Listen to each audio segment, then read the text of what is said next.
Today, more than 5,000 children in Wales are in care, and of those, only 200 can expect to be adopted.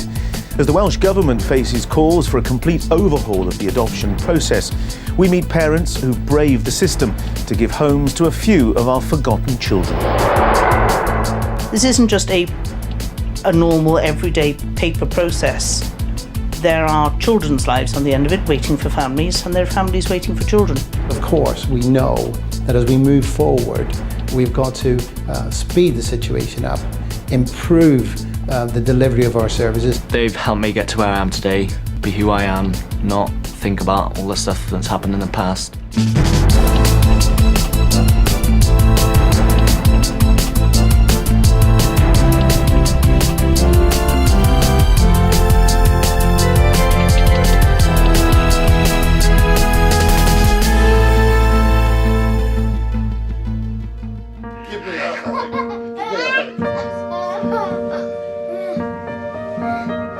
A father plays with his son, a normal, everyday, happy moment. But this little boy who's 4 is lucky. After being taken into care, he's one of the few so-called looked-after children who has found a new family. When you're adopting a child, and even though I was adopted, you have in your back of your mind, well, he's not my flesh and blood, so am I going to love him like I love my birth daughter? And I just got to say, I absolutely adore him. I love him to bits, as much as my birth daughter. And he's everything to me, and as is my birth daughter. And I just love him to bits, and he's just a darling. This 11-year-old boy is also lucky. He was rescued from an adult mental hospital in Croatia by a single woman from Wales who just happened to be visiting. Why I looked at this child and went, that's it, he's mine and nobody else is having him and I'm taking him home, I still don't know to this day. And saw him then sitting in the kitchen, actually in a high chair, and blew a kiss with 2 hands, and I had to turn and walk away. And I remember walking down this corridor and literally you're going, well, how do I get him out? I can't leave him here.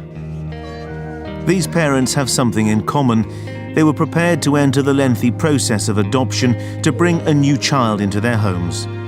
For both, it wasn't a matter of weeks or months, but years. And it's this timeline which is worrying politicians. We know that in some cases adoption is taking far too long. That's obviously quite traumatic then for adoptive parents, and it's obviously quite distressing for children themselves. Christine is chairing a Welsh Assembly inquiry into how the adoption process works and if it can be improved. It'll start hearing evidence next month. We are making sure that we go beyond the usual suspects. We're very, very keen to talk to people who really know what is actually happening in their lives. There are just under 5,500 children in care in Wales. Of course, only a minority are suitable for adoption. The vast majority go into foster care. For those few, the average time for an adoption to be completed is 2 years, 7 months. Organisations are now queuing up to explain their role in the adoption process. We're going to be saying that there are a number of ways in which adoption could be improved, the system could be improved. And fundamentally, one of those is that there shouldn't be 24 separate adoption agencies across Wales. I mean, that means that you've got 24 individual groups of people trying to do the same thing. We know that in Wales some good work is going on, but of course we know that as we move forward, we've got to speed the situation up, improve the delivery of our services, and moving to a national and regional approach with local support is essential for children and adoptive parents. Greg and his wife decided to adopt after having 1 child naturally. We had a birth daughter. We never conceived any more. We never had any more children. And I think it was finding out that I was adopted was definitely the final rubber stamp. Look, we want to complete our family. We had a daughter, we wanted a son. And it was just really a no-brainer. I turned out okay. I had a loving family that I was brought up in. So why can't we give a loving family, a forever mum and dad to a little boy? Greg has seen problems in the system. For him, the first hurdle came when picking up the phone to register as a potential adopter.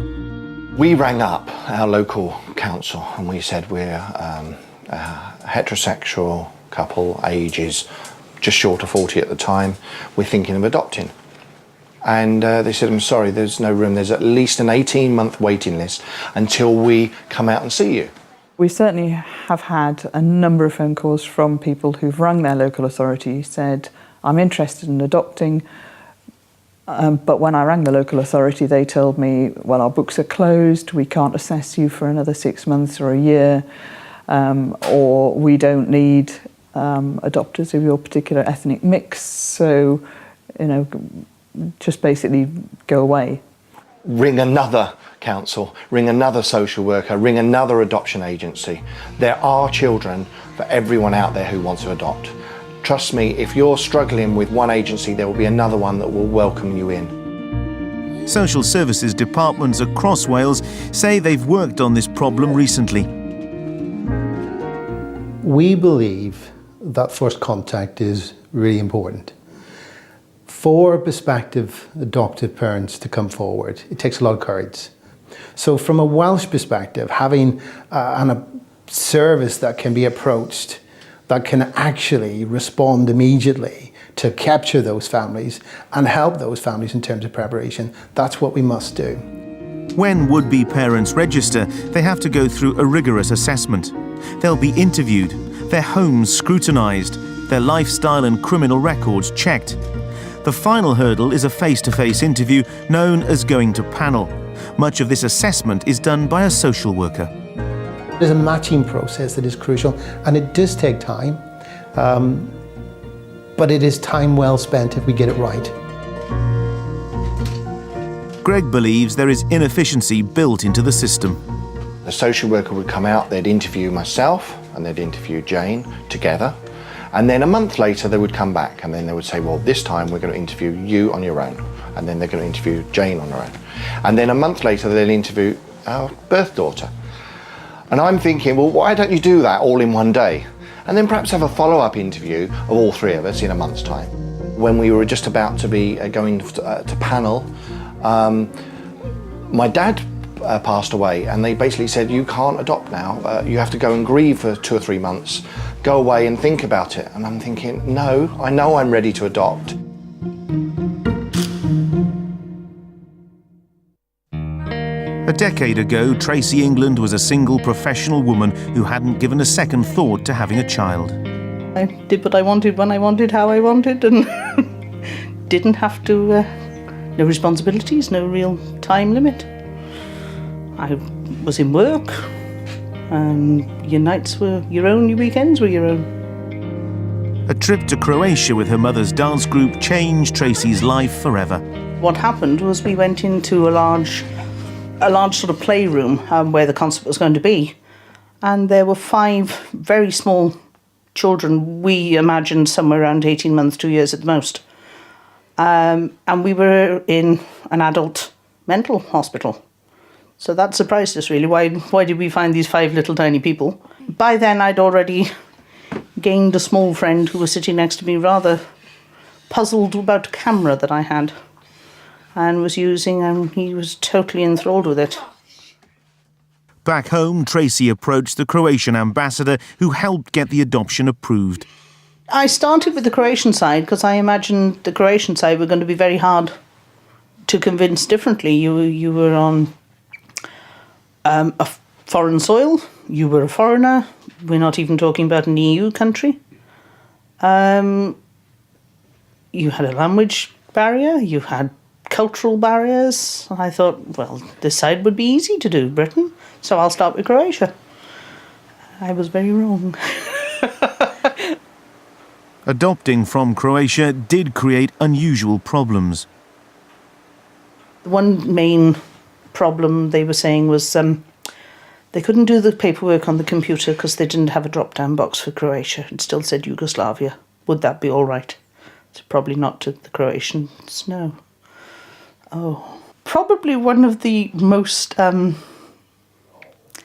comical element, and I could again see why it was done, was a questionnaire. Actually, at the time I had a cat as well as a dog, and they both had a questionnaire of 10 questions. My dog had how would he cope with the child speaking a foreign language?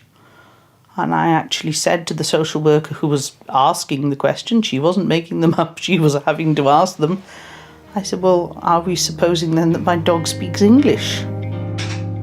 6 months on and the Croatian end was complete. To allow Mihail to start his new life, however, the government asked for a report from Wales confirming Tracy was a suitable parent with a safe home. About 3.5 years in the end. I often thought I was going to give up with Britain and just go and live in Croatia.